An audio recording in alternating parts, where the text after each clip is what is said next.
Hey there, how's it going? It's your host Greg M here on the Absolutely Live interview.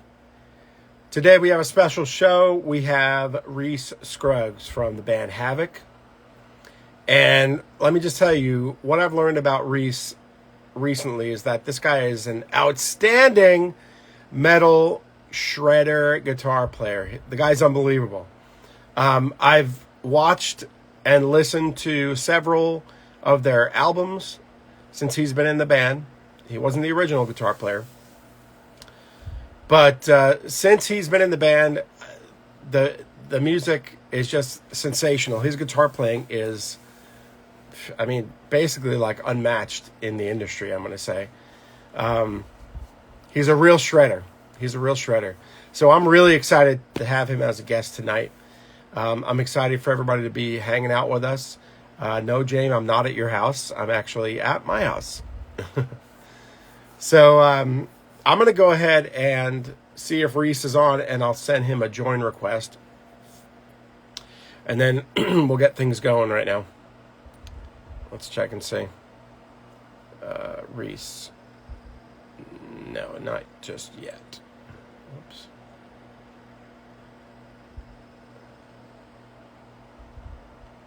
All right, so we'll go back to Reece. Reece, if you can see me, go ahead and send me a request to join, and we'll get you on the show, okay? So last week we had an interesting show. Next week we have an interesting show coming up, and in all the weeks following. It's just the show seems to be taking off a bit, so I'm very excited about that. And I'm really excited to be coming to you today from my brand new studio, I'll say. Just moved to a new home, and I've got another studio set up. So it kind of looks like the same thing as last place with all my stuff here in the background. But anyway, all right. So there's Reece. I see that he joined. I'm going to send him a request to join. And we are almost set to go. What's up, man? How you doing? Good. How are you? I'm doing great. Awesome, man. Hey, I like your lights. Yeah. I'm in my dude room, as I call it. Your dude room. Yeah. I see your sick guitar on the wall there. That's a nice one. Yeah, I got a couple of the Deans over here. Yeah, man, those Deans are awesome. My Western posters. So. Nice. That goes with your country music playing, right? Yes, sir. All right. Oh, look at that. You got a Liquid Death. Is that what that is? Yes, sir. All right. And I got a Hint Water. A little bit different. Yeah. There you go. There you go. Hint Water.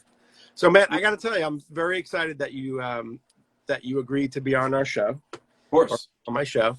I'm not sure exactly how I learned of you. I think it was through Alex Calise. Is that correct? Yeah. We did a thing down in Tampa, Florida. Yeah. For Dean, and I I got asked to go down there and play some guitars and all this other type of stuff, and I took my brother with me, just kind of Cool. I didn't really know what to expect. They invited me down, and I was super grateful and appreciative to be able to do it. Yeah. Kind of like this right here. It's like I haven't really done much as far as like being a public eye, or a public setting with my band or even myself. Yeah. And especially around that time, I haven't really bothered to be out there doing it. Like, it's just not, I wouldn't call it incredibly important. Right. Yeah.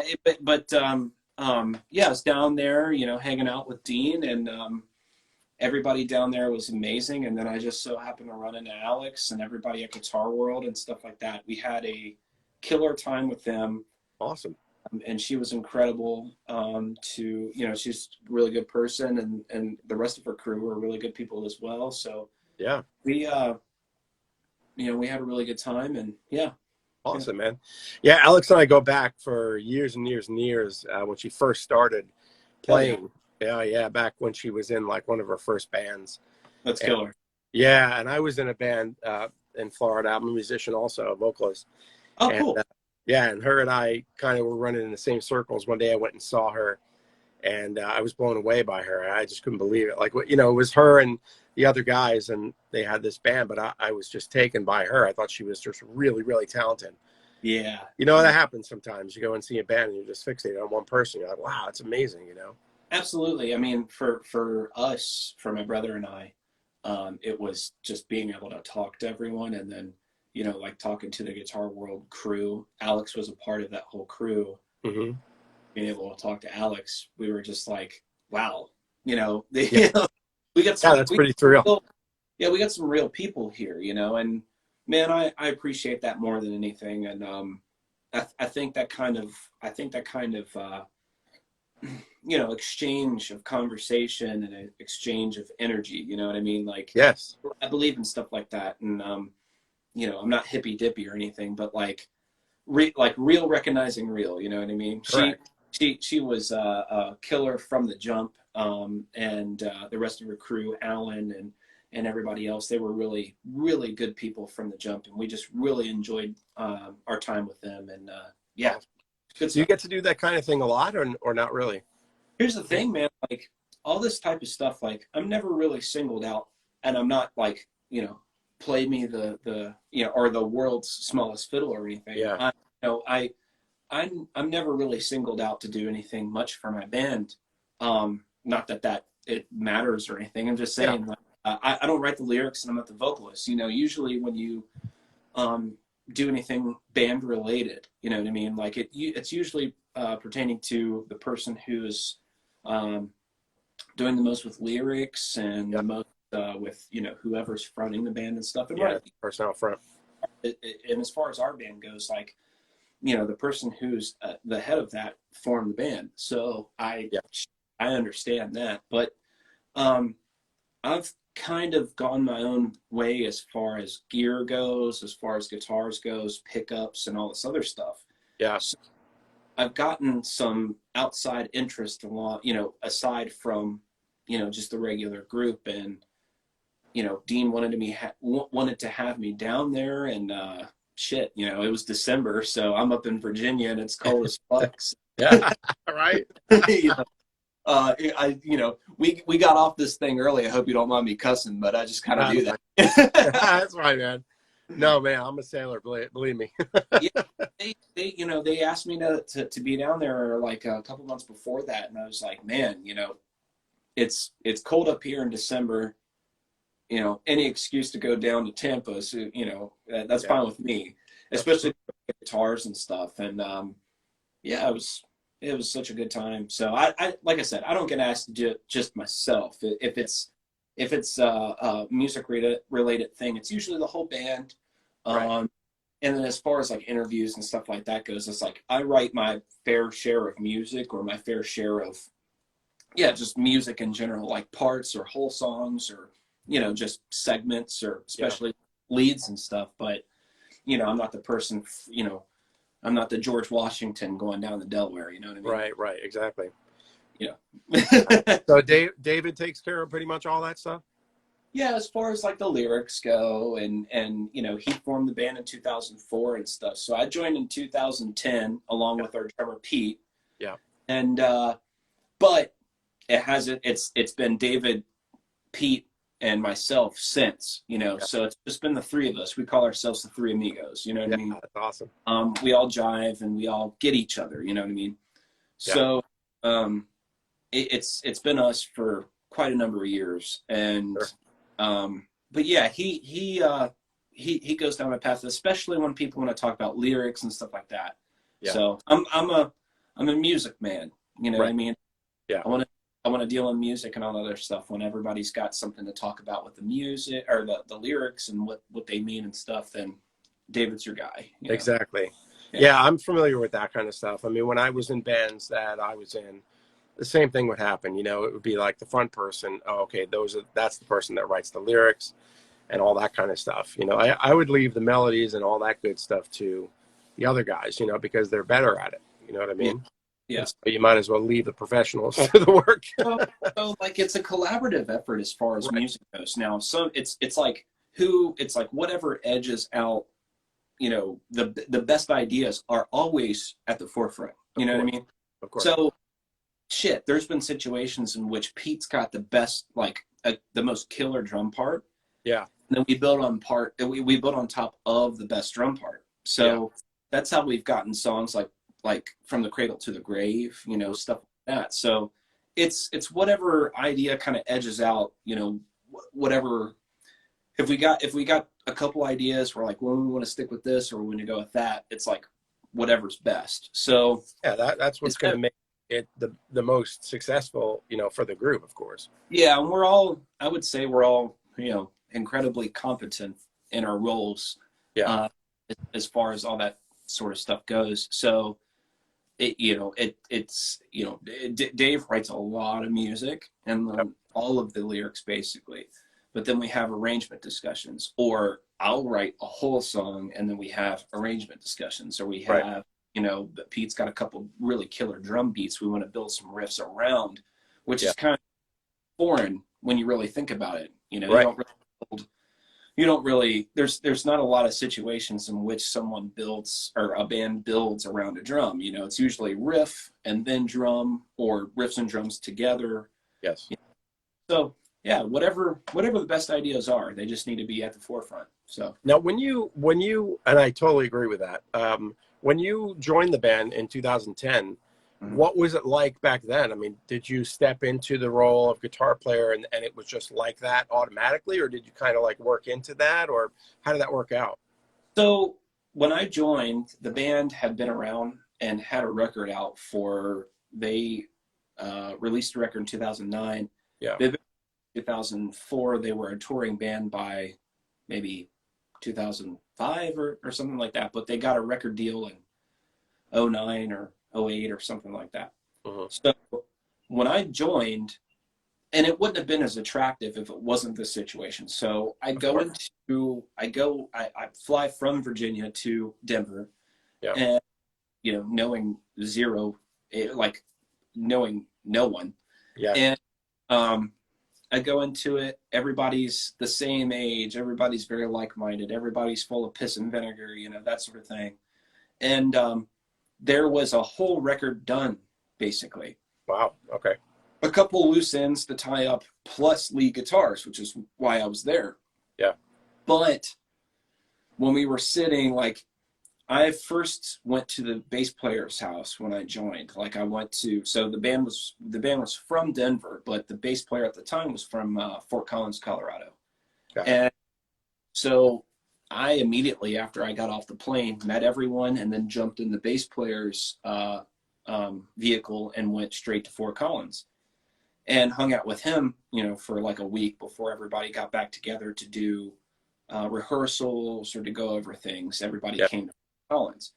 So, you know, after rehearsals or after like a teaching training session, like here's the old songs and here's what we're doing now, and when we go on the road, we might be doing this, and let me, you know, freshen you up on all this other stuff.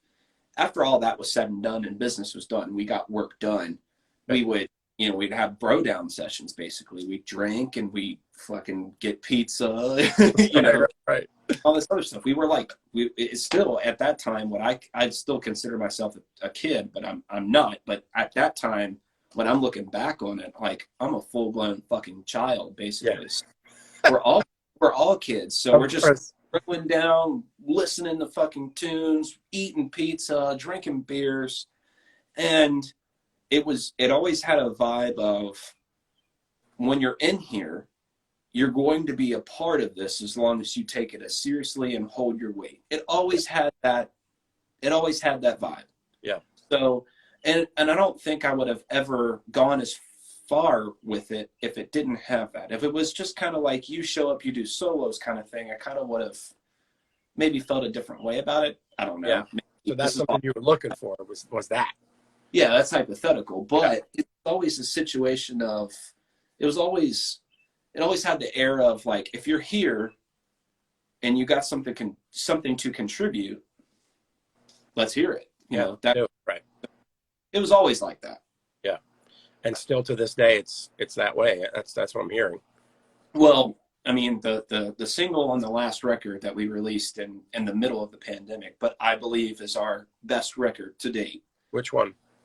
the V or V. Five. Oh yeah. Yeah. The first single, the first video, that's my song. Okay. That Awesome. that's my song in general. So like, yeah, I mean, I contributed to that record. Mhm. Whatever come, like I said before, is whatever is the best idea, or whatever, everybody votes, hey man, we need to make this a thing. Or say something's on the back burner, if someone in the band hears something from the past, they go, oh no, that's got to be something. Yeah, Like, for it sure. always it always finds a way. So Yeah. yeah, it's definitely that way. It's definitely just whatever the best is, it comes to the forefront. I've done that a lot. We've all done that a lot with everybody else's parts. It's like, well, Pete's got a killer drum beat, or Dave's got this badass lyric, or he's got this Dave's got this awesome arrangement, or Yeah. he this we might have a bass player at the time, but Dave's got this killer fucking bass line, Yeah. because he's sick at bass, that kind of thing. So it's like Yeah. whatever's best for the part. Like, shit, people will come to me with some lead ideas and just be like, maybe it should go up here, or maybe it should go down. Whatever the best idea is, it always edges out whatever you're thinking in your head is best. It's like, Sure. well, yeah. Have So you ever been in a situation where you guys had a song and you're pretty confident that it's a good song, and all of a sudden it's like you're saying, somebody else comes up in a better part, and you're like, oh man, now we got to rework it. Go to uh, the drawing board again, or not really? no, I wouldn't really say that. Not across the board. Maybe a couple things have changed about a couple of tunes, but like not as drastic as that, where it's just like, oh man, we have to change the tuning, and we have to change where we play the riff, or Yeah. that other stuff. Yeah. And I'm only speaking on the stuff that I've been a part of. But what I've been a part of is basically the bulk of everything that any fan could hear. So Now I was listening. I'm going to go over here real quick. okay. I was listening to pretty much all of your albums that you've been on, and I Yeah. have to say that your guitar playing is so sick, man. I'm not even kidding you. Like, it's no problem. It's really, really. There's a lot of intricate stuff going on with a lot of your playing, and I just wanted to tell you, I'm now a fan because I didn't hear. I've never heard of Havok prior to Alex talking to me about you. Oh man. And so I went and I just became kind of a fan about, the band, because it's like, I really enjoy it. Like I think when I sent you a couple messages the other day on Instagram, I'm like, man, this is so sick. It's crazy good. Hell yeah. And Well, I like that, man. no problem, man. Yeah. And I know how hard it is. I know how hard it is to make a song, just one song, or just a part of a song. And Yeah. it just melds so perfectly, like what you guys are doing. So, do you have anything to say about that? Like as far as like all the different parts coming together, and you guys are like in the studio or something, and you're just like, whoa, wow, that's really tight. That's really strong. Yeah. I mean, kind of playing off of what I've said before is kind of like we all have a general goal, and we all want to get to whatever the best possible version of whatever we write could be. Right. Anyone's input could change the thing for the better. You know what I mean? So it's Sure. like, if we're not completely signed on to what the person has originally, Yeah.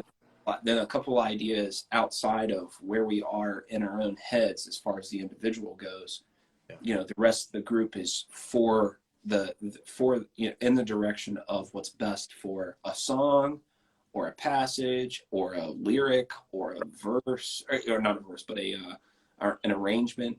Right. So we're all looking towards, it's, you know maybe in times when you're writing stuff, when someone has an issue with something, maybe you can kind of take things to heart and be like, well, they're just trying to change things to change it.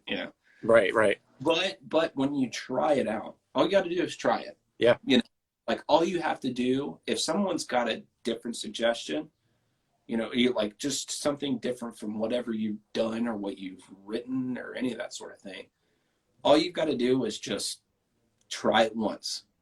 If you try it once and it sucks, then we don't ever do it again. Out. Yeah. If you try it and there's some teeth, it's actually got a little bit of weight to it, then Yeah.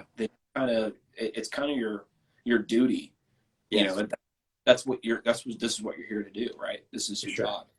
So you expand on that and you kind of build on top of that. So if you don't go into that good idea, then you're kind of, you're shortchanging yourself of what could be. So as far as guitar playing goes, man, like I'm now at the point at the age where I'm only, not that I don't work on things, you know what I mean? Like I'm always practicing and I'm always trying to do something different, especially these days. Like I'm working on a lot of bluegrass stuff. I'm working on my flat picking, and I've got such a huge like passion for it and stuff like that. But I'm now at a point in time in my playing where like I'm only gonna be me. You know what I mean? I'm there's characteristics and there's things about my playing. There's style, like there's a style and an overall just sort of thing about my playing where it's always going to be me. So I'm trying not to run away from those things and just kind of embrace them. Right. And work on them to make them sound and flow as the best I possibly can in any sort of metal setting that I can. You know what I mean? Yeah. Do you think that the bluegrass and the country playing, which by the way, I've watched your videos on those too. Those are very, very, very good. I mean, yeah, no problem, man. Like I think I put up a post just recently about your soft side. Here's your soft side, but it's just as sick as the hard side. Well, yeah. So to me, I'm sorry, I didn't mean to interrupt you. Go ahead. About you. So here's the thing. I've always been a super country fan. I've always been a bluegrass fan, blues, and I've always been a big like rock and roll fan, hard rock fan, rockabilly fan, stuff like that. I've been a fan of those styles of music since I was a little kid, and I've always snaked. I've always borrowed. Of course, call it borrow, but that's not unusual. We'll call it borrow. It's more or less I'm completely ripping off some people, right? But I've been ripping off people and their lick. I've also been hijacking stuff from different genres for years. So if you got into the actual meat and potatoes of some of my lead lines, I'm going to get into that, but just finish your idea. But I want to talk to you about that. Yeah, for sure. If you've actually listened to a lot of the stuff that I've done throughout the years, and the records from Time Is Up to V, there is a lot. Yes. There are a lot of blues passages, country passages, bluegrass passages, and a lot of other stuff. There's something that always sneaks out there, and there's chicken picking, there's flat picking, there's blues, there's country, there's rockabilly, there's hard rock, there's hard rock stuff in there. And then there's also straight up snake and stuff from like my favorite metal players of all time. Like there's Alex Skolnick in there. There's definitely Dimebag Darrell. For sure. Everything that I do. Yeah. Literally every single thing I do, whether or not it starts out with like ripping arpeggios and shred, like sweeping and stuff, there's going to be Dimebag Darrell in everything. For sure. Randy Rhoads, of course, Jeff Loomis. Yeah. There's going to be elements of I wear every single thing on my sleeve. I'm a person who wears everything on my sleeve anyway. Yeah. Through life, exactly what I'm into. Yep. If way that I could sneak wrestling into my actual playing, that sort of thing. But the more that I get serious about my bluegrass playing and my flat picking style, it's definitely going to creep into whatever comes next. For sure. Now, I did want to touch on that also, because when I was listening to the first album that you played on Havok, I mean, I don't know if you tried or not, but to me, I hear a lot of Kirk Hammett. I feel there's Metallica in there. There's Motor Breath, the song Motor Breath. Yeah. You know what I mean? Yeah, for sure. I mean, like when you album, I mean, it's like there's a lot of stuff that was stolen right directly from Kill 'Em All. And I'm a big Metallica fan, so I heard, I got my Burton shirt on today. Hell yeah. Hell But yeah. yeah, but like when I heard it, like ding, ding, ding, ding, ding, ding, ding, ding, ding, I was like, oh my god, there's Motor Breath. So that's a thing. Great. So that's a thing that crept into, like, Do you know what I'm talking about? What song I'm talking oh, about? hell yeah, of course, of course. Okay. Now that song for sure was that song was written before I was in the band. You Oh, know okay. that I believe you're referencing "Prepare for Attack," Correct. but um, but the thing that I like when just overarching the whole career Yeah. for us, when you worship at the altar of of the masters Of course. of the genre, like we do not hide how big of fans we are. It's like we Yeah. want to stay apart from stuff, and I believe that for the people who literally just hear thrash metal, Yeah. I feel like maybe you're not Getting. you're listening too casually because there's just so much going on. Yeah. When you hear like Moon Boot Pizza, Shark Tattoo thrash, like when you hear party thrash when it comes to Havok, I really can't understand that because there's just so much, there's in-depth stuff in there. That really But is. but when you like we can't hide it. Like we are fans. Like we're not former fans who have turned into musicians. We are still just as passionate about our fandom as ever. Yeah. And we don't hide those things. Like you're never going. I've got Pantera tattoos on me. I've got a Kiss tattoo on me. I've got I've got a Danzig tattoo on me. Like I'm planning to get all of my favorite things tattooed on me. Like I'm never going to hide the fandom, and we're in us as a band, as far as what we write, we're never going to hide what we wear on our sleeves, because For sure. it's we for one, I feel like it's become, for me, and I'll speak just for myself, Yeah. I feel guitar players in general, at some point in time, they shied away from saying they loved metal, Yeah. and that they said that there's a lot of people who are just like, oh, I'll only listen to Miles Davis and try to I only try to, not that Miles Davis is not cool. I'm saying, like, whatever you're into, that's fine. But it Yeah. became a thing where people are like, I don't listen to Slayer anymore. I only listen to Django Reinhardt, and, I can't be bothered with it. I just play in a metal band. I only do gypsy jazz or whatever. Right. And that's fine. I listen to that as well. Yeah. But Good it's stuff. like, it's embrace it. Embrace it. Yeah. You're here for a reason. Yep. You've always wanted to do it, and you're doing it. Yep. Fucking say loud and proud. You love Metallica. You love Slayer. You love Testament. You love these bands. You're here for a reason. Yeah. And as far as like the band overall, it's like, yeah, we're going to have, for V, for an example, Mhm. we have the intro, which is a complete tribute to And Justice for All. Yes. It's the beginning. It's a complete tribute to the beginning of Blackened. Like, Yeah. That's we right. It is. Yes. Totally. we did it on purpose. Well, you did it well. we don't shy away from stuff like that. We say absolutely yes, but there's other things to get in there to go, oh, this is not Metallica at all. This is Right. not Slayer at all. This is not Megadeth at all. But we're not going to shy away from what we love. So. Yeah. And David screaming on a couple of those tracks is exactly like Tom from Slayer. It's exactly the same. I'm like, holy shit. Yeah. Great, man. Because why not? Why not? Yeah, I mean, if you can do it, why not do it?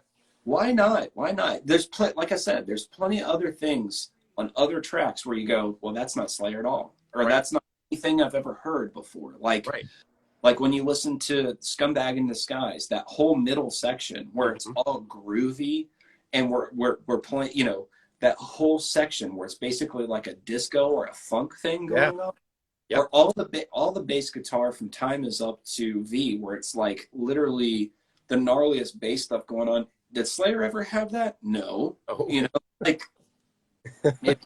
Like we there's enough things that happen with Havok where you go, okay, they're wearing their influences on their sleeves. That's cool. But that thing over there, Right.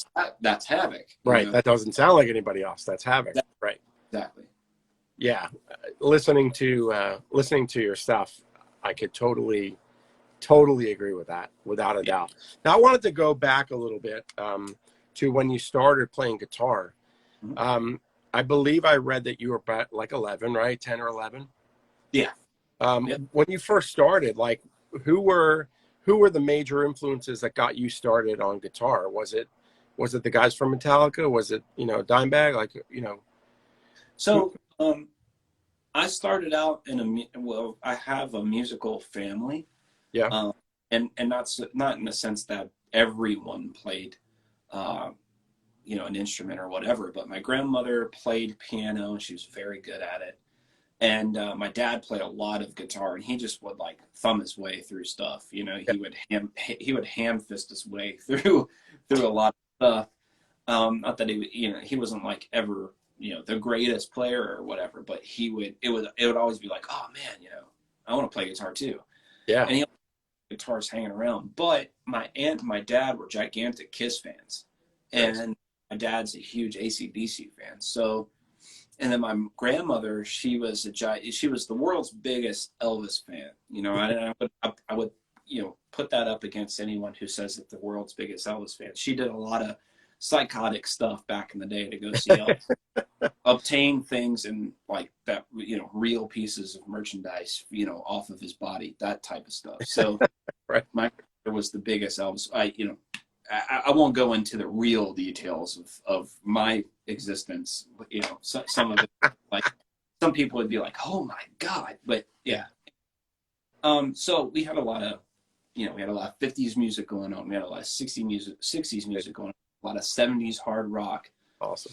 And then a lot of, and then my dad, turned a corner into the 80s and, started listening to this new upstart band called Metallica. Yeah. And I still have it to this day. It's a Ride the Lightning era promo shot of the band. Nice. It's a poster that hung above my crib when I was born. I have it in a frame now. It's in my house, so it's right up here. Awesome. And I have it to this day. But my dad was the biggest Metallica fan. So when I was growing up, there was a lot of, classic rock, a lot of 50s music. We had some country going on, some stuff like that. My last name's Scruggs, so it's like I can't escape like bluegrass. And stuff. I was gonna say you're destined for country. Yeah. So and my whole name is Reece Allen Scruggs. So, right. There you go. A very name, and I also live in the Shenandoah Valley of Virginia, so it's the perfect place for picking a banjo or picking an acoustic guitar, stuff like that. And you feel it every day you're here, and I love it. That's why I live here. But there was a lot of Kiss, a lot of AC/DC, and then it turned into Metallica, and then from there I sort of branched off from that and started it went to Ozzy, and Ozzy had a guitar player named Randy Rhoads, and that was my dad's favorite lead guitar player. So from Randy, I got this issue of Guitar World magazine that I worship. I worship to this day. And I made a little video maybe about a year and a half ago of being in Guitar World for the first time ever. Literally, like the biggest career accomplishment of my entire life. Yeah. Something I've always wanted to do. Awesome. Is be in Guitar World. Yeah. And I've got a video on my Instagram that people can go look at or whatever. I don't need to go into it here.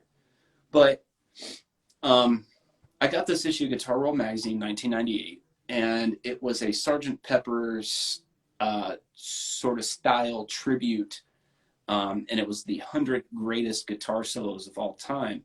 And instead of like what happens on Sgt. Pepper, where everybody, you have the Beatles, and then you have all these like iconic pop culture figures or whatever, all these guitar players, right?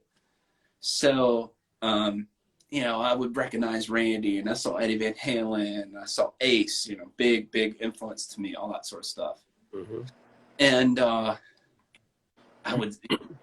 popped it open, but I'd see this dude I'd see this crazy ass looking guy with this crazy looking guitar and this shaped guitar with this pink beard. And I was like, man, who the hell is that guy? And then found out, and it was one of the top, like maybe 20 or like 10 or 20 solos or whatever. It was Floods by Pantera. Yeah. So I had to track that down. And the minute I heard Pantera, it was all bets were off. Yep. That's the best shit I've ever listened to. My favorite heavy band of all time to this day. Yeah. And it just, that all, wheels were off at that point, off to the races. Oh, awesome. And did you like just get into it and you're like, that's it. I got to learn how to play this. Like I have to do it.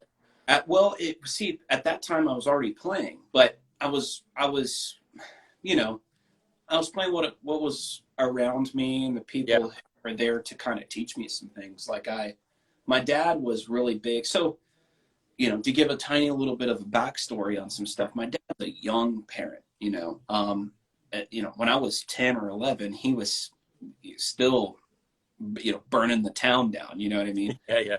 And so he was out and about with girlfriends or whatever, doing whatever he wanted to do. But he became really good friends with a lot of people in the cover band bar scene in my town and around my town. So he was like, I wanted to stop playing football, and he had all these guitars hanging around, and I wanted to play guitar. I was like, I want to do this, and I didn't know how to play. So he got in contact with one of the singers / guitar players of one of these bands, and he was like, yeah, my boy wants to play. Would you teach him some stuff? Whatever. So this guy comes to the house. When this guy comes to the house, my dad buys me my first electric guitar, which was this person's guitar or whatever. Like, he wanted to sell it to my dad for me. It's a 1984 Ibanez Roadstar. You still have it? Oh, fuck yeah. It's a 1984, 1985 Ibanez Roadstar 2.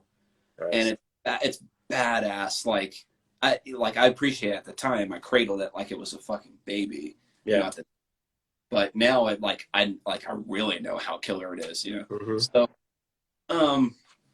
I started learning from this guy, and shit, man, I learned everything I could from him, and within the first 6 months, and then it was like I was on to learning everything just by myself. Awesome. The best thing he could possibly do was train me on how to listen to things and learn some stuff by ear. And then it was off to the races. I had my core group of players that I wanted to emulate and wanted to copy and all this other stuff. And then I branched out to want to get into, Van Halen, of course, because Randy was first for me. So out of the two, you're a Van Halen guy or a Randy guy. Right. Or you find one first and then get into the other or whatever. Yeah. I was a Randy guy for a long time, and then Van Halen, and then from there getting into stuff like, really getting to the meat and potatoes of Skinnerd, and then getting into, the Ingves, and then it became heavier. Jeff Loomis, Pat O'Brien from Cannibal Corpse, Vol, Decapitated. Then it turned into I wanna go back and play Merle Haggard tunes, or I want to play Waylon Jennings tunes, and then now it's like I want to learn everything Tony Rice related, Right. So it's man, guitar's the best, man. It's my favorite on the face of the planet. That's so awesome. Now, you played with a band prior. Was it called Monolith before you joined your band? Yeah. So so when I got started around here, so like I said, my dad was friends with all these people in the bar band scene here in the Shenandoah Valley, but it branched off into West Virginia and to Maryland and to some parts of Pennsylvania, but we went more south and stuff. Mm-hmm. So I became a fixture. So I became a novelty act. Like I got on stage. Like I started taking lessons, and then I got on stage for the first time maybe a couple months later, because I took to it was like a sponge. Yeah.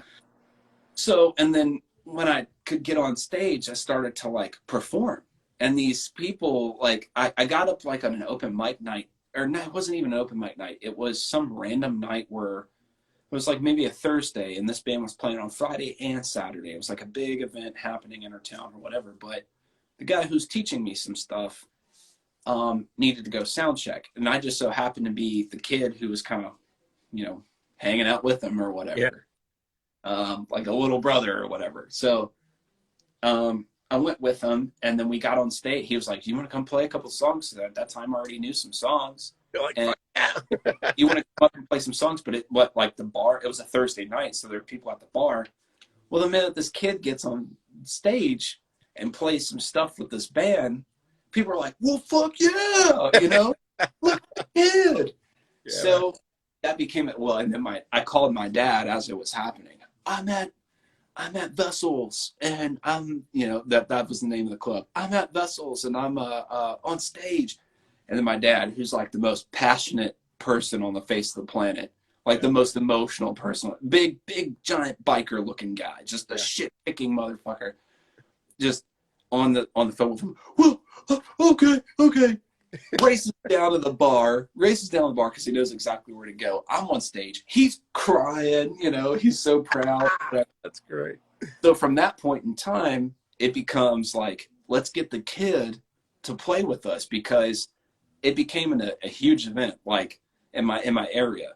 Yeah. It was the kid brings his family, which we're rolling like 10 deep always.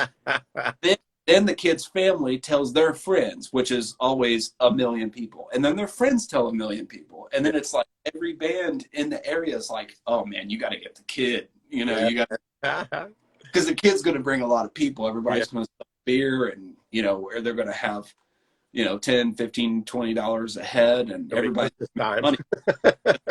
The axe here, you know what I mean? Yeah. So, and that's how I got my foot in the door playing music. That all comes to, like, I did it for a number of years, became really good friends with some people in the scene who were playing actual, like, full-on metal. They weren't playing the stuff I had to play with cover bands. I had to play everything with cover bands, Nickelback, and Creed, and I had to play all this type of stuff, which is what it is. It's what people want to. Right, exactly. Play Cheap Trick and AC/DC and some cool stuff. Anything that gets people on the stage, right? Yeah. Or, I mean, not, but on the dance floor. Yeah. But what I wanted to do was play metal. I'm a metal kid. So I met these guys in my town and got to listen to them a bunch, and they became like Metallica to me. Wow. And they're all 10 years older than me, but they were playing actual metal in my area, and they were called Monolith. Yeah.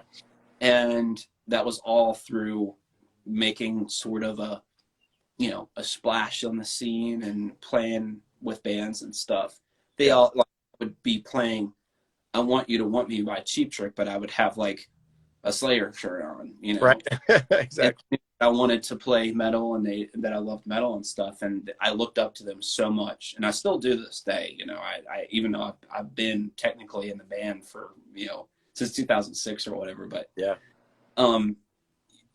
I still look up to them. They're still super influential to me. But that's how all that started to happen, and I got to band in 2006, like a year after I graduated high school, and it was like joining Metallica to me. How did you make the transition from Monolith? By the way, I don't know if you know, but I think Van Halen's very first name of their band was Monolith. I'm not sure if you knew that.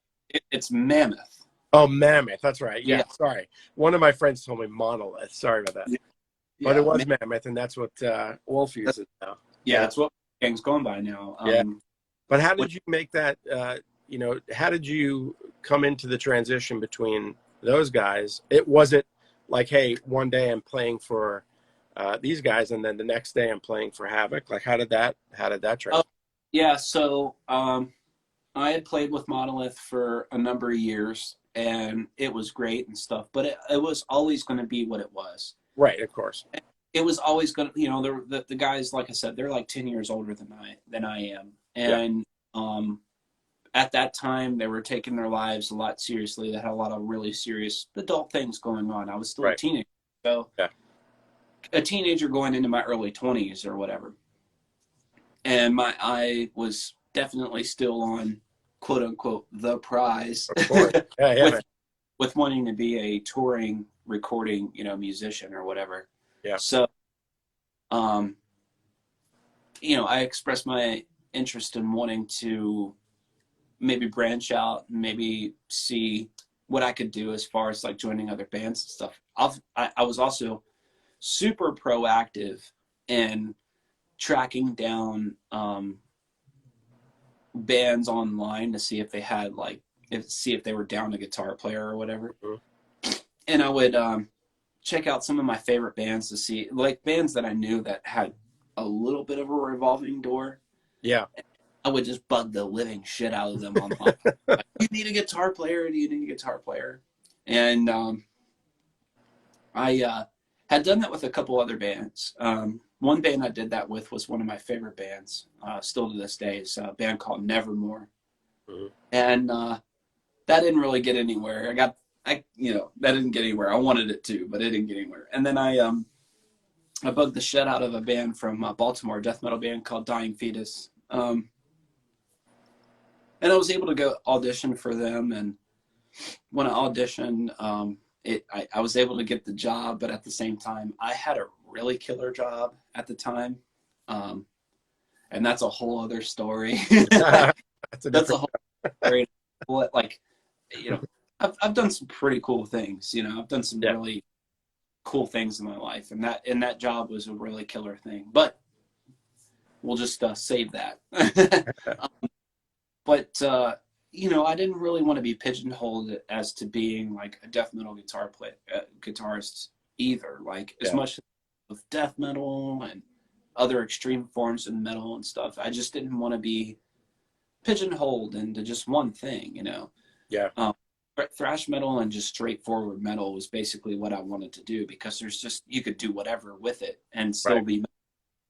And one of my favorite newer bands that I was following for a long time online was Havok. They were a part of a thrash metal resurgence, Mm. and at the time, like there was a little tiny super following for like this new wave of thrash metal where it was like people were wearing tight jeans again and wearing gigantic, high top shoes again and cut off t-shirts and they had like they had all the hair and like Yeah. they were in bullet belts and stuff like that. And I Mhm. was like, I really love that stuff. Right. And Havok was kind of part of that at the time, along with like Warbringer and Bonded by Blood and Evil and stuff like that. Yeah. Well, one day I went onto MySpace, and this is like in the death throes of MySpace. Like it was already way dead by that time. Yeah. And I just went on the MySpace just to check it out, and their page loaded. When the page loaded for the band members, it only came up and there was 3 band members. You're like, And I was like, wait a minute, this is weird because they have a lead guitar player. What the hell's happening here? So I just hit the message button, and I just sent a message and it said, did like my internet or did my MySpace not load something right, or do you not have a lead guitar player? And pretty soon someone got back to me and said, actually, we don't have a guitar player, and we're not really looking right now, but we are at the same time. yeah. We're not really shopping it around. We're not really telling a lot of people, but we need a lead guitar player. Wow. And I was like, well, You're like, let's do it. well, here's the thing. It just didn't happen so easy like that. Yeah. I was on top of the job that I had. I also had a job where I was opening up a gym, and I had to get to a gym. I had to get to this place really early in the morning. I'm a morning person, so if I take a job, I'm going to do it. I'm going to go in at like 4 a.m. It's what I'm a morning person. Yeah. And so I was headed to my job to open this gym up, and I was on the highway, and I was on the highway, and I could see these. There was one tractor trailer on the highway who was doing things that were really erratic, switching lanes and different speeds, all this other stuff. So I chose to just do what I could in a safe manner to get by this person. And when I was trying to get by him to like completely not be around them. Trying to be safe, they pit maneuvered me on the high. No. Yeah, going like 70 miles an hour. Shit. And yeah, it totaled my car and like all this stuff, whatever. And this was after I talked to the Havok guys. Wow, man. Well, I go to my dad's shop. My dad's a career mechanic. And after everything's said and done, and I'm like, you know, we're talking about vehicles that I could get and all this other stuff with the insurance, blah, blah, blah. And I'm like, well, you know, I'm really looking at a pickup truck and it's going to be this. And I got this from the settlement, blah, blah, blah. Or there's this band in Denver who's looking for, and before I could get it out of my mouth, my dad was like, you're going to fucking Colorado. Wow. And you're going to play, you know.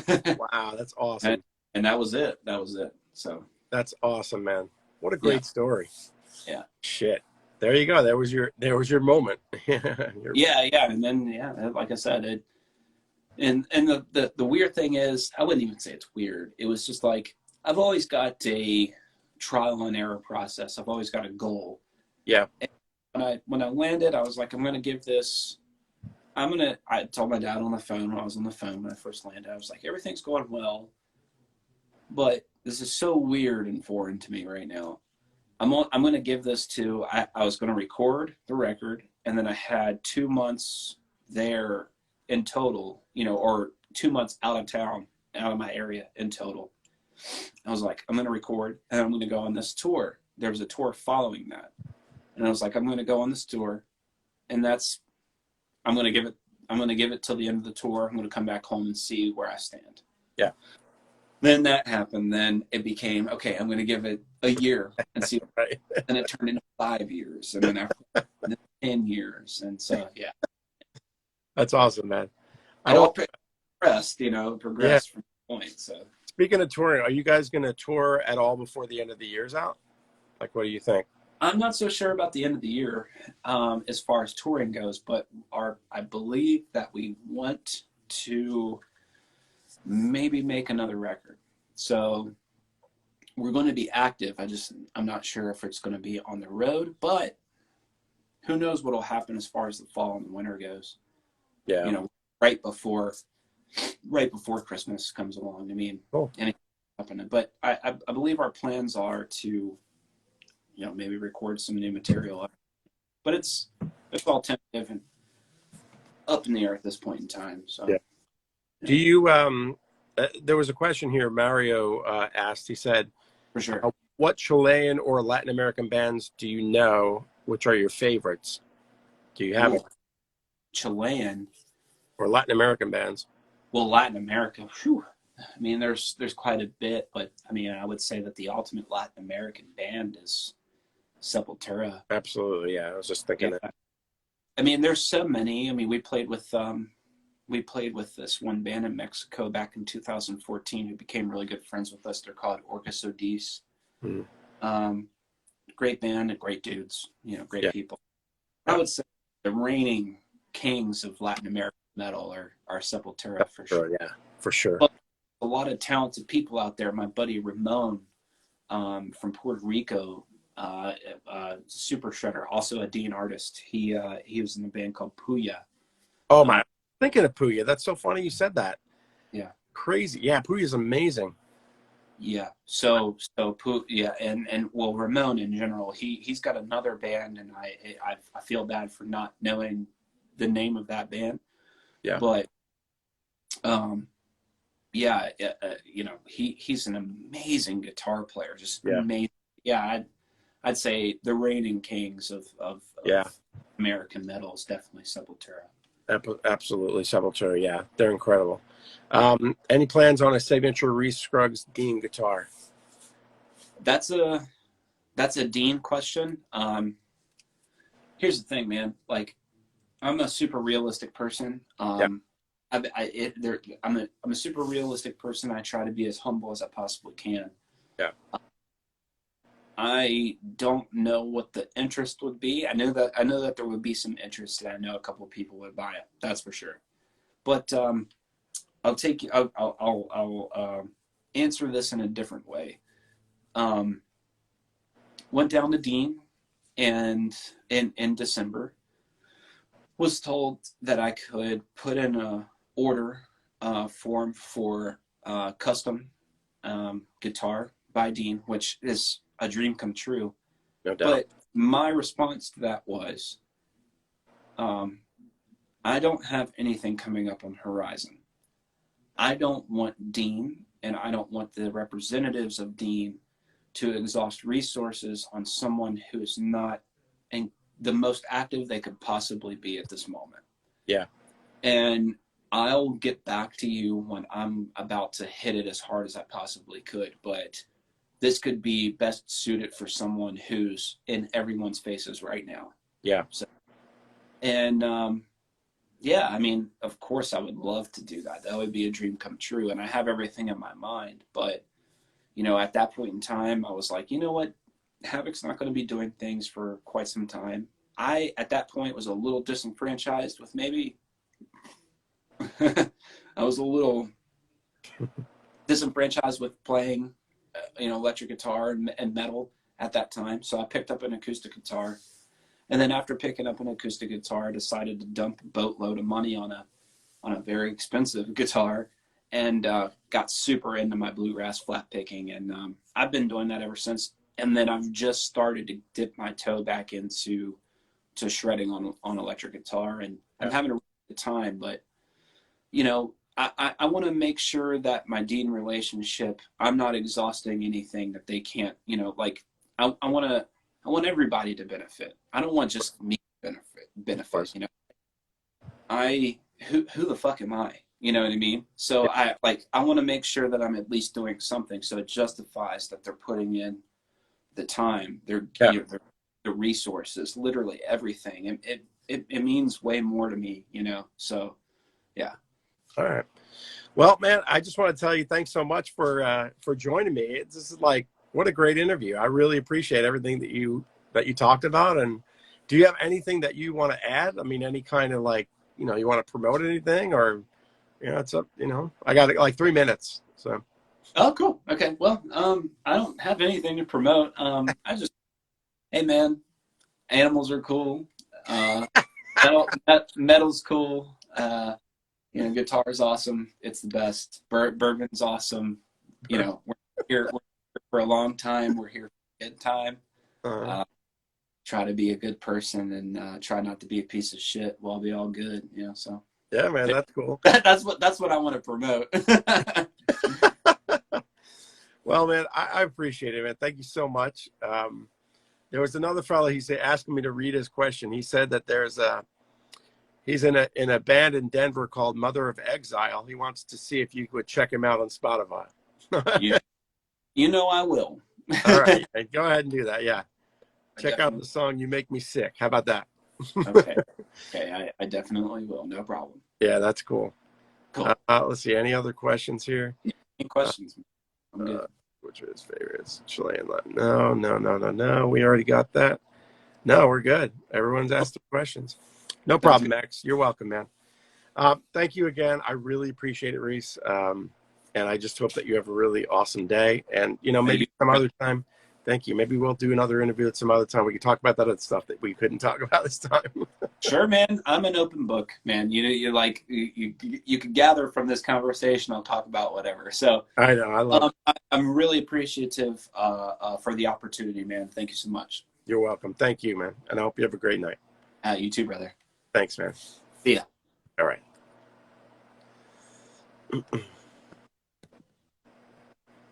Well, ladies and gentlemen, thank you so much for joining me. I got about a minute left. My next interview, I want to thank Reece. That was awesome. Yeah, good guy. I got a good vibe from Reece, and I really appreciate him coming on. Really nice interview. Next week, at this point, I'm going to say that it's going to be a special guest for next week. I'm not going to reveal who that is, but I think you guys are going to be happy with it. So I wish you guys the best night. I want to say Happy Mother's Day to all the moms out there. Thank you, man. Very cool interview. Thank you so much. Great interview. Thank you, guys. Yeah, maybe I'll try. Maybe I'll try and talk to David, see if he wants to come on. It was really interesting getting Reece's side of things from Havok. So, yeah, I would love to get more Havok members on. Yeah, great band actually. Like I said to Reece, I really wasn't into Havok at all, but once I learned about them, I'm totally a Havok fan right now. Yeah, they're amazing. So everyone have a great night. I got to get out of here, but thanks for tuning into the Absolutely Live interview. I'm Greg M. Please join us next week and beyond. Thanks a lot. Have a great night, everybody.